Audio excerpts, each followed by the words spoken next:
ही सवय फक्त पुण्यातल्या लोकांची नाही आहे. वाहनांची संख्या मात्र 10% वाढते दरवर्षी. हॅलो, नमस्कार. तुम्हा सगळ्यांचं स्वागत आहे मुद्द्याचं बोला या सिरीजमध्ये. मुद्द्याचं बोला या सिरीजमध्ये आपण वेगवेगळ्या मुद्द्यांवर भाष्य करणार आहोत, त्याच्यावर काय उपाययोजना आहेत याबद्दल बोलणार आहोत. आज पहिला एपिसोड आहे आणि पहिल्या एपिसोडमध्ये आपण मुद्दा घेतला आहे तो म्हणजे पुण्याचं ट्रॅफिक. म्हणजे पुण्यातल्या तुम्ही कुठल्याही रस्त्यावर जा, तुम्हाला हे ट्रॅफिक लागतं. मग ट्रॅफिक होण्यामागे नेमकं कारण काय आहे? पुण्यात वाहनांची संख्या वाढलेली आहे, लोकसंख्या वाढलेली आहे का, रस्ते अपुरे पडत आहेत, या सगळ्या विषयी आपण जाणून घेणार आहोत. आणि या पहिल्या एपिसोडमध्ये आपल्यासोबत असणार आहेत रणजित गाडगीळ, जे परिसर या संस्थेचे मॅनेजिंग प्रोग्रॅम डिरेक्टर आहेत. ही जी संस्था आहे ही ट्रॅफिकवर काम करते. जगभरातल्या वेगवेगळ्या शहरांचा त्यांनी अभ्यास केलेला आहे. ट्रॅफिक का वाढतं, त्याच्यावर कुठल्या उपाययोजना आहेत याबाबत ते बोलत असतात. तर पहिल्या एपिसोडमध्ये आपण याच सगळ्या मुद्द्यांवर भाष्य करणार आहोत. पुणं तसं बघायला गेलं तर जे बाकी जगातली शहरं आहेत त्याचप्रमाणे त्याची पण वाटचाल आहे की लोकसंख्या वाढतच असते, शहराचा विस्तार पण वाढत असतो. पण त्याचबरोबरीनं लोकांची एकंदरीत ऐपत वाढली की स्वतःचं वाहन, पर्सनल वाहन घेऊन त्याच्याने आपला रोजचा प्रवास करणे ही सवय फक्त पुण्यातल्या लोकांची नाही आहे, पण आपण बघतो की ती ग्लोबल ट्रेंड आहे. आणि त्यामुळे पुण्यात जशी लोकांची ऐपत वाढली तसं साहजिकच त्यांचं टू व्हीलर घेणे किंवा फोर व्हीलर घेणे ह्याच्याकडचा कल वाढला आणि त्यामुळे जबरदस्त प्रेशर जे आहे ते पुण्यातल्या रस्त्यांवरती यायला लागलं. जनरली शहरांचं एक पहिलं अप्रोच असतो की जसा हा ट्रॅफिक वाढतो तसं त्याच्यात उपाय काहीतरी काढायला पाहिजे, कारण लोकांना ऑब्व्हियसली ते नको असतं. मग त्याच्याचे उपाय काय? मग साहजिक असं वाटतं की रस्ता वाढवणे, मग त्यात नवीन रस्ते करणे आलं, रस्त्याची रुंदी वाढवणं आलं आणि एस्पेशली चौकांमध्ये जिथे अनेकदा जॅम होतो तिथे मग उड्डाण पूल करणे, मग ते वरनं जाणारे असोत किंवा खालनं जाणारे असोत ते बनवणे. आणि अशा पद्धतीनं आपण जर रोड इन्फ्रास्ट्रक्चर वाढवलं तर वाहनांचा जो प्रेशर आहे किंवा वाहनांमुळे होणारी जी कोंडी आहे त्याच्यावरती हे एक सोल्युशन आहे असा एक समज जनरली शहरांचा असतो आणि त्याचप्रमाणे पुण्यानेही तशीच वाटचाल केली. पण ह्या दिशेने गेलो की एक प्रॉब्लेम येतो आणि तो प्रॉब्लेम असा की जसे तुम्ही रस्त्यांची रुंदी, रस्ते वाढवता, उड्डाणपूल बांधता, तसतसे अजून लोक वाहनांचा वापर करण्याच्या दिशेने जाऊ लागतात की ज्यांनी कदाचित वाहन घेतलं नसेल किंवा वाहन घेतल्यानंतर सुद्धा रोज चालवत नसेल, असेही लोक मग हळूहळू म्हणतात की चला छान रस्ता झाला, आता मी स्वतःचं वाहन काढीन. आणि मग काय होतं, जसं जसं आपण रस्त्यांची क्षमता वाढवतो तसा ट्रॅफिकही तसाच वाढतो, अनेकदा त्याच्या अनेक पटीनं वाढतो. आणि त्यामुळे मग आपण जे काय उपाय सुचवलेले असतात, प्रकल्प करून उपाय सुचवलेले असतात, त्याच्यामधून तो ट्रॅफिकचा प्रॉब्लेम सॉल्व्ह तो होतच नाही, परंतु अनेकदा तो अजून वाईट करण्यामध्ये त्याचा तो हात त्याला घालतो. आणि त्यामुळे एका बोगोटा नावाच्या शहरातले जे अगोदरचे महापौर होते त्यांनी एकदा फेमसली म्हटलं होतं की trying to solve traffic congestion by building roads is like trying to put out a fire with petrol. त्यामुळे आपण जर आगीवरती पेट्रोल ओतून तो विझवायचा प्रयत्न केला तर साहजिकच तो अजूनच पेट घेणार आहे. आणि त्यामुळे ह्या दिशेने न जाण्याचा एकंदरीत कल हळूहळू जगभरामध्ये आपल्याला दिसून येतो की ते व्हायला लागलं. 2006 साली आपल्या गव्हर्मेंट ऑफ इंडियानी पहिल्यांदा एक नॅशनल अर्बन ट्रान्सपोर्ट पॉलिसी जाहीर केली. तोपर्यंत शहरांनी आपला ट्रान्सपोर्टचा प्रॉब्लेम कसा सोडवायचा ह्याच्याबद्दल कुठेही मार्गदर्शक तत्त्व तशी नव्हती. परंतु नॅशनल अर्बन ट्रान्सपोर्ट पॉलिसीमध्ये क्लिअरली म्हटलेलं आहे की रस्ते बांधून तुम्ही काही ट्रॅफिकचा प्रॉब्लेम सोडवू शकणार नाही. आणि त्यामुळे तुम्हाला लोकांना सस्टेनेबल मोड्स, शाश्वत वाहन जी वाहतुकीची जी हे आहेत सोल्युशन्स आहेत त्याच्याकडे कसं तुम्हाला वळवता येईल ह्याच्यावरती शहरांनी खरं म्हणजे फोकस केला पाहिजे किंवा जोर दिला पाहिजे. आणि मग त्याच्यामध्ये आपण जे नेहमी ऐकतो तीच गोष्टी आहेत, पायी चालणे, सायकल चालवणे आणि पब्लिक ट्रान्सपोर्टचा वापर करणे. आणि पब्लिक ट्रान्सपोर्ट मग कशीही असू शकते. शहर खूप मोठं असेल तर कदाचित तिथे मेट्रो उपयुक्त असेल, पण जनरली कुठलंही शहर जरी असलं, लहान शहरापासून मोठ्या शहरापर्यंत, तरी बसची सेवा ही खरं म्हणजे उत्तम असायलाच पाहिजे. आणि ज्या ठिकाणी कदाचित बसचीही गरज नाही किंवा काही एरियाजमध्ये, त्या ठिकाणी मग शेअर्ड ट्रान्सपोर्ट पण चालेल. मग आपण 6 सीटर बघतो किंवा इतर अशी काही ऑप्शन्स आहेत की ज्याच्यामधनं लोकांनी स्वतःचं पर्सनल व्हेकल न काढता एखाद्या शेअर्ड ऑप्शनमध्ये जावं. तर त्या दिशेने जाता येईल का, हा खरं म्हणजे उपाय असला पाहिजे.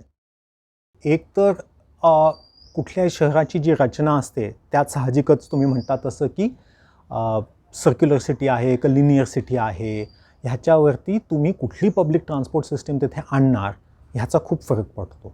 आणि म्हणूनच बसचं महत्त्व खूप असतं, कारण बस ही तुम्हाला सेवा कुठल्याही प्रकारच्या शहरामध्ये, अगदी मोठ्या शहरापासून अगदी लहान शहरापर्यंत तुम्हाला बस सिस्टीम तिथे त्याचं तुम्हाला प्लॅनिंग करता येतं. काही ठिकाणी मोठ्या बसेस, अगदी डबल डेकर बसेस, ज्याचा आपण आता मुंबईमध्ये ऐकतो आहे की ते इंट्रोड्यूस झालेले आहेत. पण तुम्हाला जिथे अरुंद रस्ते आहेत तिथे तुम्हाला छोट्या बसेस, मिनी बसेस, अशा अनेक पद्धतीने तुम्हाला बस सिस्टीम तयार करता येते. अनेकदा शहर जसं वाढतं, नवीन काही ठिकाणं नवीन लोकॅलिटीज निर्माण होतात, तिथेसुद्धा तुम्हाला मग बस सेवा पटकन तुम्हाला चालू करता येते. त्यामुळे बस ही अतिशय फ्लेक्सिबल सिस्टीम आहे आणि कुठल्याही वर्ल्ड क्लास सिटीमध्ये जिथे कितीही मेट्रो असो किंवा इतरही साधनं असो, तिथे बस सेवा ही सक्षम असते. त्यामुळे तुम्ही जो पहिला मुद्दा मांडलात की बस सेवा सक्षम करणं, ह्याला दुसरा पर्याय नाही. पुण्यामध्ये PMPML किंवा पुणे पिंपरी चिंचवड पुणे महानगर ह्याचा जर विचार केला तर PMPML आहे, तरी अनेक शहरांमध्ये तेवढीही बस सेवा नसते.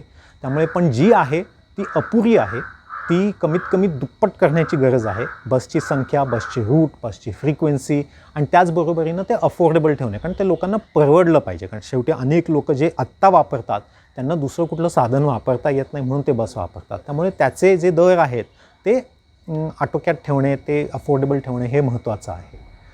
ते करणं गरजेचं आहे. पण त्याच्यामध्ये तुम्हाला पैसा इन्व्हेस्ट करायला पाहिजे, त्याच्यामध्ये गुंतवणूक व्हायला पाहिजे.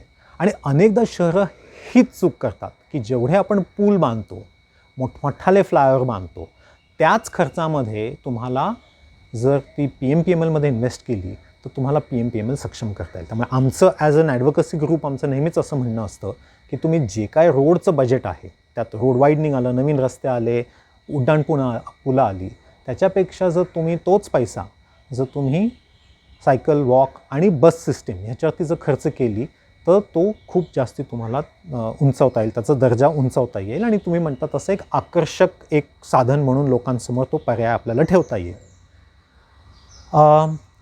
पुण्यातल्या लोकांची सार्वजनिक वाहतूक न वापरण्याची त्यांची तशी टेंडन्सी आहे का, मी असं म्हणणार नाही. कारण प्रत्येक ठिकाणी माणूस कुठलाही प्रवास करत असताना 2-3 गोष्टींचा विचार करतो. मला वेळ किती माझा जाईल, मला किती खात्रीनं तिथे पोचता येईल वेळेवरती, खर्च किती येईल, ते किती सुरक्षित आहे, वगैरे वगैरे. आणि मी म्हटलं तसं किती ते परवडणारं आहे. आणि अशा 5-6 गोष्टींचा एक ते गणित असतं आणि त्याप्रमाणे लोक विचार करत असतात.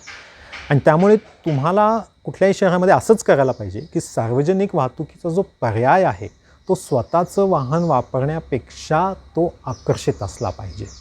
त्यामुळे हे जिथे तुम्हाला गणित जमतं तिथे तुम्हाला लगेच दिसून येईल की भरपूर लोक सार्वजनिक वाहतुकीचा वापर करतात. स्वतःचं वाहन एकदा आलं की ते न वापरणं खरं अवघड असतं. कारण आपण म्हटलं तसं ते खूप सोयीचं आहे. मला पटकन कुठेही जाता येतं, लहान अंतरासाठी पण वापरता येतं, मोठ्या अंतरासाठी पण वापरता येतं, सामान घेऊन जायचं असेल तर वापरता येतं, वगैरे वगैरे. आणि त्यामुळे स्वतःच्या वाहनापासून परावृत्त करणे हे काही सोपं नसतं. कुठल्याच शहराला ते सोपं नाही आहे. पुणे त्यात अपवाद नाही. पुण्याला तर तेवढंच अवघड जाणार आहे जेवढे इतर शहरांना गेलेलं आहे. परंतु तिथे त्यांनी तसं करण्यासाठी काही ठोस पावलं उचलली आणि तेव्हा कुठे त्यांच्या लक्षात आलं की लोकांना जर आपण दोन्ही केलं, एक तर परावृत्त करणे आणि एक आकर्षित पर्याय त्यांच्यासमोर मांडणे, तर मग लोकांचा आपण बघतो की ते शिफ्ट करतात आणि एकंदरीत वाहतुकीचं जे प्रेशर आहे ते शहरावरती कमी व्हायला लागतं. तुम्ही जे अगदी साध्या शब्दात मांडलं तेच ट्रॅफिक एक्सपर्टसुद्धा त्याला थोडंसं मांडणी त्याची मॅथमॅटिक्स वगैरे करून करतात. पण हाच एक इक्वेशन असतो की आपल्याला आपल्या घरापासनं, दारातनं ऑफिसच्या किंवा शाळेच्या किंवा कॉलेजच्या दारापर्यंत आपल्याला पोचायचं असतं. आणि तो जो प्रवास असतो हा असा टप्प्याटप्प्याने होत असतो. त्यात सार्वजनिक वाहतूक आली की घरापासून सार्वजनिक वाहतुकीपर्यंत पोचणे, मग त्याचा प्रवास आणि मग आपण जिथे उतरतो तिथे परत शेवटचा लास्ट माईल ज्याला म्हणतात, फर्स्ट माईल आणि लास्ट माईल ज्याला म्हणतात, तो आपल्याला पूर्ण करावा लागतो. आणि म्हणूनच पब्लिक ट्रान्सपोर्ट, मी सुरुवातीला म्हटलं तसं, स्वतःचं वाहनापेक्षा ते कधीच खरं आकर्षित असणार नाही. स्वतःचं वाहन असलं की तुम्ही स्वतःचंच वाहन वापरणार, आपण कितीही सार्वजनिक वाहतूक आकर्षित केली तरीही. आणि बसचा त्याच्यामुळे फायदा असा असतो की बसचं जाळं तुम्हाला जास्ती चांगल्या पद्धतीनं मोठं जाळं, विस्तृत जाळं तयार करता येतं. आणि त्याच्यामुळे हे जे फर्स्ट माईल आणि लास्ट माईलचा जो प्रॉब्लेम आहे, आणि हा प्रॉब्लेम आहे पब्लिक ट्रान्सपोर्टसाठी, तो तुम्हाला कमी करता येतो. कारण पटकन 5-7 मिनटात चालत जाता येईल असं बसस्टॉप असतो. बसस्टॉपमध्ये मला ते तुम्ही आत्ता म्हटलं तसं मेट्रो स्टेशनमध्ये चढा, उतरा, तिकीट काढा, हे काही करावं लागत नाही. आणि बसमधनं उतरलो की जनरली एक 5-7 मिनटामध्ये मला माझ्या डेस्टिनेशनपर्यंत पोचता येतं. हा बसचा ॲडव्हान्टेज आहे. बसचा डिसॲडव्हान्टेज असा आहे की ती बस त्याच ट्रॅफिकमध्ये अडकत असते की ज्याच्यामध्ये बाकी सगळे वाहतूक जात असते. आणि मेट्रोला तो एक फायदा असतो की एकदा हा तुम्ही फर्स्ट माईल लास्ट माईल कनेक्टिव्हिटीचा प्रॉब्लेम सोडवलात की कमीत कमी मेट्रोचं स्वतःचं रूळ असल्यामुळे आणि त्याचा स्पीड असल्यामुळे ती पटकन धावते. मग ती मेट्रोचं तसंच आहे, लोकल ट्रेनचं तसंच आहे. परंतु ट्रेन सिस्टीममध्ये लास्ट माईल आणि फर्स्ट माईल हे अंतर जास्ती असतात, कारण तुम्हाला तेवढे स्टेशन्स आणि तेवढं त्याचं जाळं विस्तृत करता येत नाही. त्यामुळे ह्या सगळ्या गोष्टींचा ट्रॅफिक प्लॅनरला विचार करून त्या शहरासाठी उपयुक्त असं एक सिस्टीम तयार करावी लागते. त्यामुळे मेट्रोला फक्त स्टँडअलोन मेट्रो म्हणून आपल्याला सार्वजनिक वाहतूक म्हणून बघता येणार नाही. आपल्याला सार्वजनिक वाहतुकीचे अनेक पैलू असतात, त्यात मेट्रो हा पण एक पैलू आहे. मग त्यात बस आली, त्यात शेअर्ड सिस्टम्स आल्या, शेअर्ड ऑटो आली. फर्स्ट माईल लास्ट माईलसाठी लागणारं जे आपल्याला, त्याला इंटरमिडिएट पब्लिक ट्रान्सिट म्हणतात. दिल्लीमध्ये अनेकदा सायकल रिक्षा, जी साधी सायकल रिक्षा आहे, ती ते फर्स्ट माईल लास्ट माईलचं ती रोल प्ले करत असते आणि त्यामुळे लोकांना पटकन तिथे पोचता येतं. पण शेवटी लोक हा सगळा विचार करणार, मला किती वेळ लागतो, मला पैसे किती लागतात. कधीकधी तुम्हाला त्या फर्स्ट माईल लास्ट माईलसाठी जास्ती पैसे लागतात त्या मेन रूटपेक्षा. तुम्ही लोकलचं उदाहरण दिलं, मुंबईमध्ये लोकलचं तिकीट खूप कमी आहे, पण मला जर शेअर्ड ऑटोमधनं नंतर जायचं असेल तर मला अनेकदा 20-25 रुपये पडतात त्याच्यासाठी. आणि लोकलचं तिकीट फक्त 10 रुपये असतं किंवा जे काय असेल ते. आणि त्यामुळे लोक शेवटी हा सगळा विचार करतात. आणि त्यामुळे फक्त मेट्रो आपण आणली म्हणजे आपले वाहतुकीचे प्रश्न सुटले असं अजिबात नाही. आपल्याला बस, मेट्रो आणि जी सगळी बाकीची साधनं आहेत ती एकमेकांशी सिमलेसली जुळतात का नाही, आणि तो सर्व प्रवास माझा अफोर्डेबल आहे का नाही. आणि अफोर्डेबिलिटी इन टर्म्स ऑफ दोन्ही, पैशांची अफोर्डेबिलिटी आणि वेळेची अफोर्डेबिलिटी, कारण मला तेवढा वेळ लागतो. आणि त्यामुळे ह्या सगळ्याचं गणित करूनच शेवटी पुणेकर प्रवास करणार आहे. आणि तो पुणेकर दुसऱ्या कुठल्याही शहरापेक्षा वेगळा नाही, कारण तिथेसुद्धा तोच विचार लोक करतात. आणि त्यामुळे शेवटी लोक वेळ, पैसे किती लागतात, कष्ट किती पडतात आणि त्याची खात्री किती आहे. कारण समजा मी मेट्रोमधनं उतरलो आणि मला 5, 10, 20 मिनटं काही मिळालं नाही तर माझा खूपच वेळ जातो त्याच्यामध्ये. आणि त्यापेक्षा पटकन आपली टू व्हीलर काढली आणि गेलं, हे नेहमीच लोकांना जास्ती सोयीचं वाटणार आहे. परंतु ट्रॅफिकमध्ये प्रॉब्लेम हाच आहे, प्रत्येक माणसाची वैयक्तिक सोय जर आपण बघायला गेलो तर अख्ख्या शहराची गैरसोय होते. आणि त्यामुळे प्रत्येकाची सोय न बघता आपल्याला ॲट द सिटी लेवल, शहरी पातळीवरती कुठली जास्ती सिस्टीम चांगली राहील ह्याचा आपल्याला विचार करायला पाहिजे. एकदा स्वतःचं वाहन वापरण्याची प्रवृत्ती झाली ना की खूप अवघड असतं, कारण ते खरंच खूप उपयुक्त असतं. आणि एस्पेशली टू व्हीलर आपण बघतो की ते पटकन कुठेही तुम्हाला इवन अगदी शॉर्ट डिस्टन्ससाठी वापरता येतं. आणि खरं सांगायचं तर लोक पर्यावरण आणि वगैरे असा विचार करत नाहीत प्रवास करताना. मला पटकन कुठे जाता येईल, कमी कष्टात कुठे जाता येईल आणि कमी खर्चात कुठे जाता येईल, हाच विचार लोक करतात. आणि जगभरात सगळे लोक असंच विचार करतात.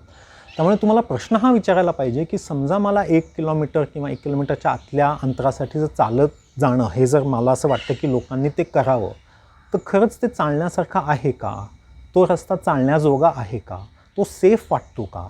आणि त्याची जर उत्तरं नाही अशी जर सातत्याने आली आणि आपलं जर हट्ट असेल की तरी लोकांनी ह्या सगळ्या अडचणींना सामोरं जाऊन त्यांनी चालत जावं, तर मला असं वाटतं ती अपेक्षा रास्त नाही आहे.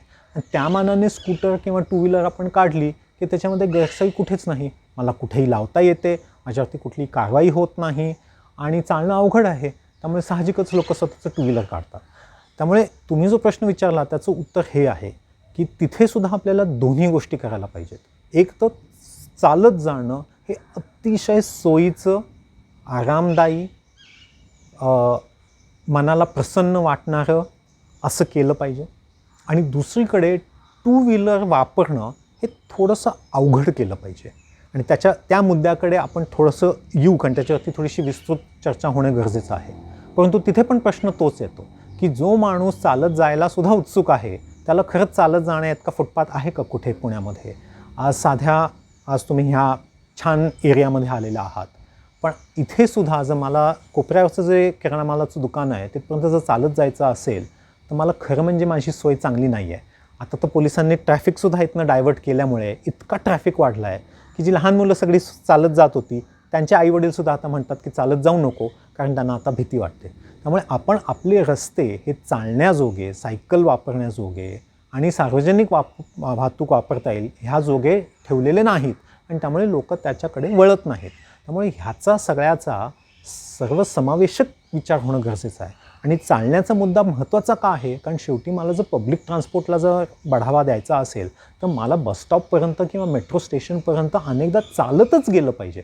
दरवेळेला मला काही शेअर्ड ऑटो किंवा तिथे गाडीनं जा, मग ती पार्क करा, कारण आपली अंतरं तेवढी नाही आहेत. तुम्ही म्हटलं तसं मोस्टली लोक चालतच जातील, पण ते चालत जाणंसुद्धा इतकं अवघड आहे. आज बसस्टॉपच्या तिथे उभं राहणंसुद्धा अवघड आहे. तेवढीसुद्धा जागा मला मिळत नाही की जिथे मी सेफ्टी तिथे उभं राहू शकतो, जिथे दिवे चांगले लावलेले आहेत, आणि जिथे बाकी वाहनांचा मला जो त्रास असतो, त्याचा जो जाच असतो, तो मला कुठेच त्याच्यापासून मला सुटका मिळत नाही. अगदी मोक्याच्या ठिकाणीसुद्धा जिथे बसस्टॉप आहेत तिथे बाकीचा ट्रॅफिक खूप असतो आणि तिथे बसला तुम्ही जागा देत नाही, त्याची वेगळी लेन देत नाही, उभं राहण्यासाठी तुम्ही सेफ जागा देत नाही.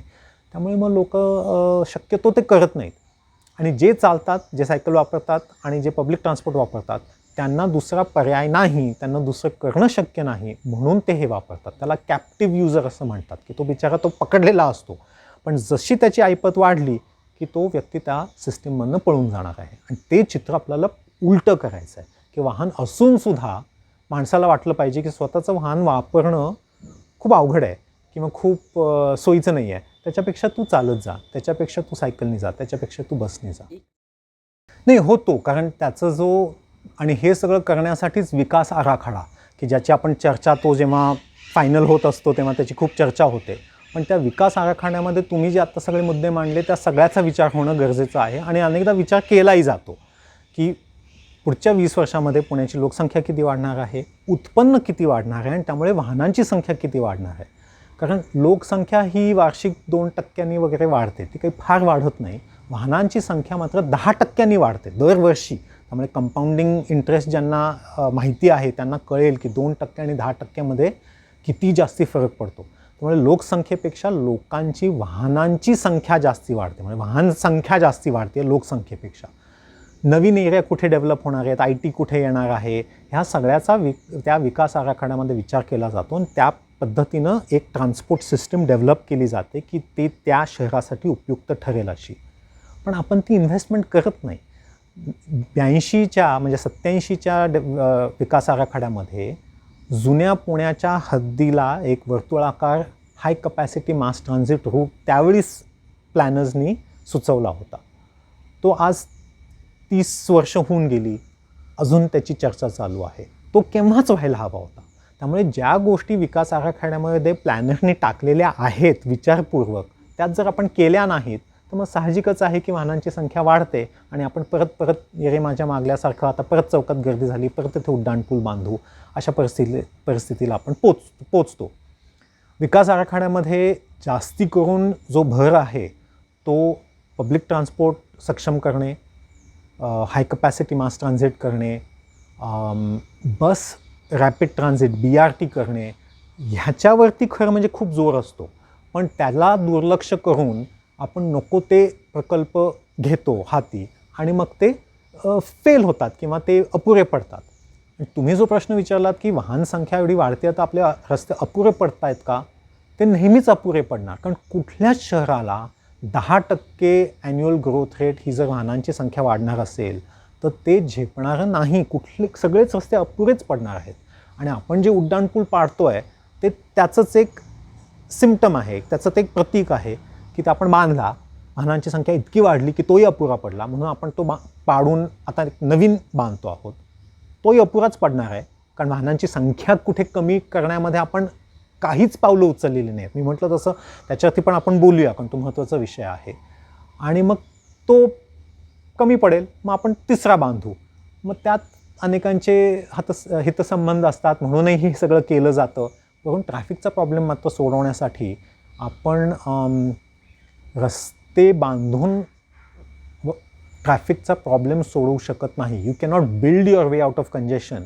हे एक ब्रीद वाक्य आता अनेक आंतरराष्ट्रीय शहरांनी पत्करलेलं आहे, की आपण नुसतं बांधकाम करून ट्रॅफिकचा प्रॉब्लेम सोडवू शकत नाही. आपल्याला सिस्टीम्स इम्प्रूव्ह करायला पाहिजेत आणि अजून एक गोष्ट करायला पाहिजे, की मी म्हटलं तसं वाहनांची संख्या कशी कमी करता येईल किंवा त्याच्यावरती कसा एक आळा आणता येईल ह्याचाही विचार करणं गरजेचं आहे. सो आपण सुरुवातीला म्हटलं तसं सार्वजनिक वाहतूक सक्षम करणे, त्याचे सगळे पैलू आणि चालण्याची सोय उत्तम करणे, हे झालं आपल्याला काय करता येईल. आणि दुसरं काय करायला पाहिजे, वाहनांची संख्या आटोक्यात आणण्यासाठी अनेक शहरांना त्याच्यावरती उपाययोजना त्यांनी काढल्या. त्याच्यामध्ये 3-4 गोष्टी सहज करता येण्यासारख्या आहेत. एक तर पार्किंगचे चार्जेस वाढवणे, कारण आपण आपली गाडी कुठेही जरी घेऊन गेलो तर शेवटी आपल्याला ते कुठेतरी पार्क करावी लागते.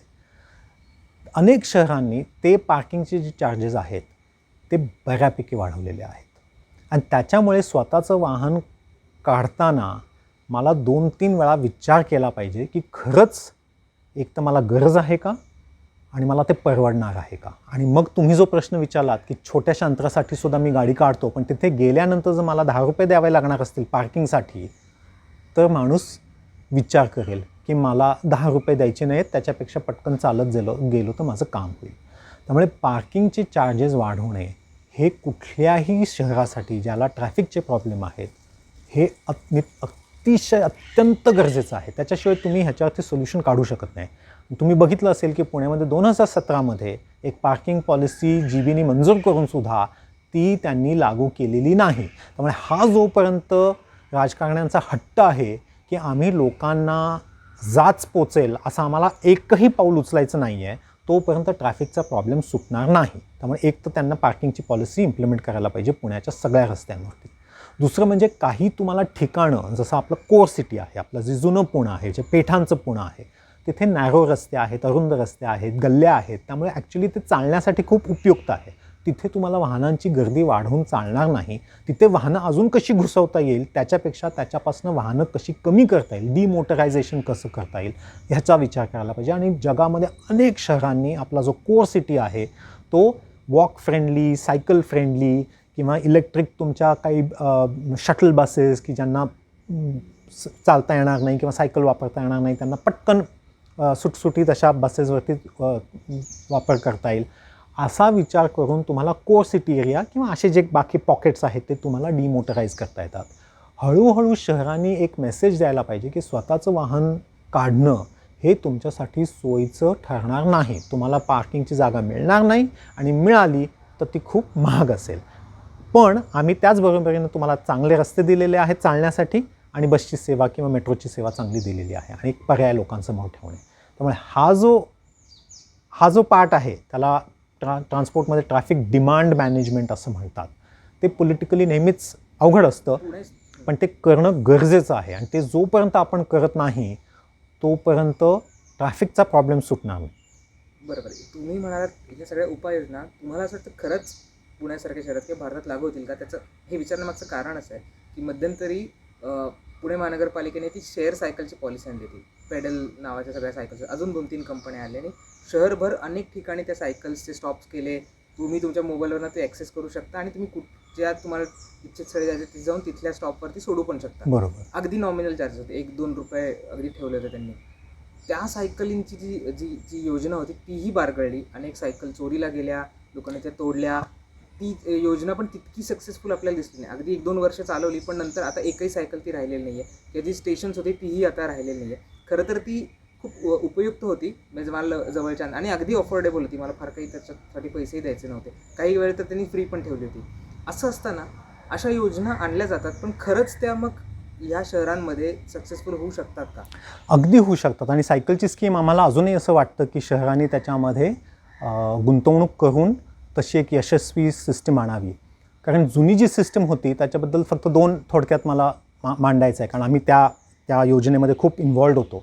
एक तर ज्या कंपन्या आल्या होत्या त्यांनी स्वतःची गुंतवणूक केली होती, त्याच्यामध्ये शहरांनी काही पैसा घातला नव्हता. आणि ही एक मला माहिती आहे की लोकांना असं वाटतं की पुणेकरांनी सायकली वापरल्या नाहीत किंवा तोडल्या किंवा त्याचा दुरुपयोग केला म्हणून त्या बंद झाल्या.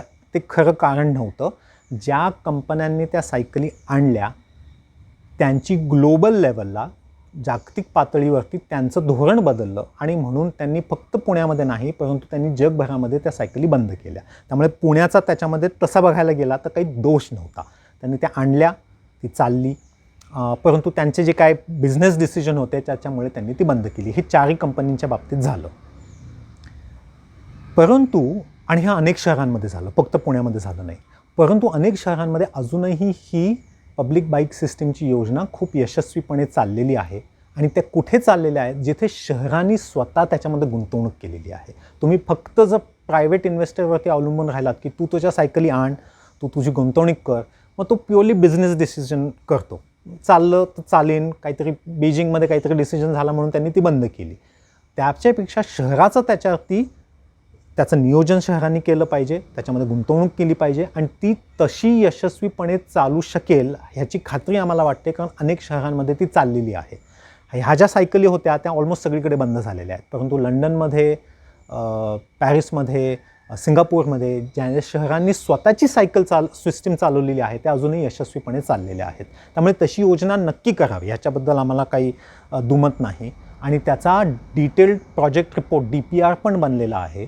आणि इनफॅक्ट जो पुण्याने कॉम्प्रिहेन्सिव्ह बायसिकल प्लॅन केलेला आहे त्यालाही GBची मंजुरी मिळून आता तो विकास आराखड्यामध्ये तो अंतर्भूत करण्याची प्रक्रिया चालू आहे. तर त्याच्यामध्ये सुद्धा गुंतवणूक करून तो नुसता कागदावरती राहू नये पण तो ॲक्च्युली तो अंमलात यावा ह्याच्यासाठी नक्कीच शहरांनी पण पावलं उचलली पाहिजेत आणि त्याला लोकांनी सपोर्ट केला पाहिजे. कारण अनेकदा लोकांचाच सुद्धा सपोर्ट आम्हाला असं वाटतं जेवढा मिळायला पाहिजे तेवढा मिळत नाही. तर तो लोकांनी सुद्धा थोडंसं त्याची मागणी जर केली, आणि शेवटी पॉलिटिकल विल पाहिजे आपण नेहमी म्हणतोच, पण पॉलिटिकल विलसुद्धा निर्माण करणं ते कोण करतं? तर शेवटी जनताच करते. आपण जी मागणी मांडतो लोकांच्या समोर, म्हणजे आपले